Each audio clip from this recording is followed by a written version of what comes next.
With Cheddar, I'm Adoba, and now to stretching your dollar. Money mistakes happen all the time, and spending more than you earn can lead to a lot of credit card debt.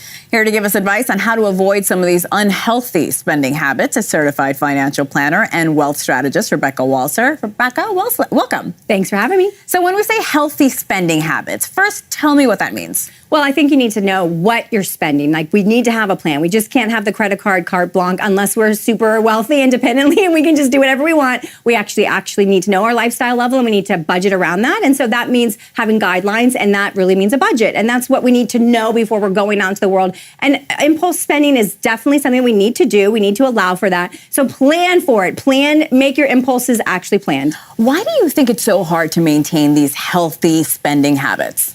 Because, we're living a life. We go through emotions, and finances actually is one of the most emotional things about life, because other than your family, your faith, your finances are what determine what you get to do with your life. So it is so emotional, and people don't understand. They have to disassociate while they're planning, become less emotional, understand what you want, and then make the plan so that you can allow yourself to live life. It's life. Speaking of emotions and just living life, do you think there's pressure these days to maybe overspend? Of course. We had Keeping Up with the Joneses at my Gen X grade, but for the millennials and Gen Zs, it's FOMO, fear of missing out. You've got all your social media, your friends are in Cartagena, smoking cigars, and you're like, what am I missing? What's happening? Why am I not there? And you start visualizing something else. That's great. Let's all have dreams and goals, but let's make them realistic. How do you avoid spending more than you make?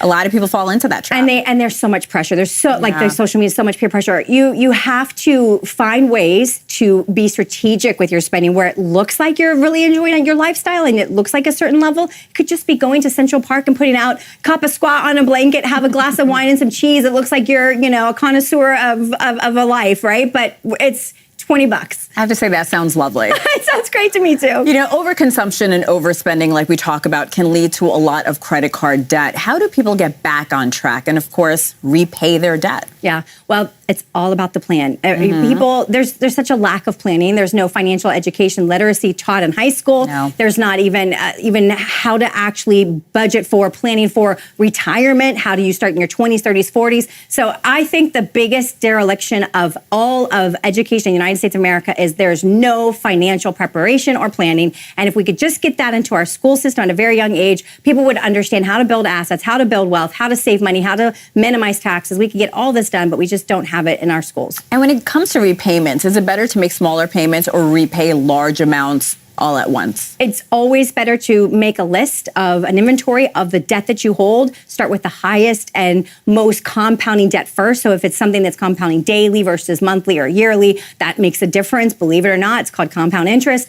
So start with an itemization of the debt that we carry. Start with the highest first and come up with a plan that will attack it as fast as possible. Do not be on the student loan repayment till I die plan.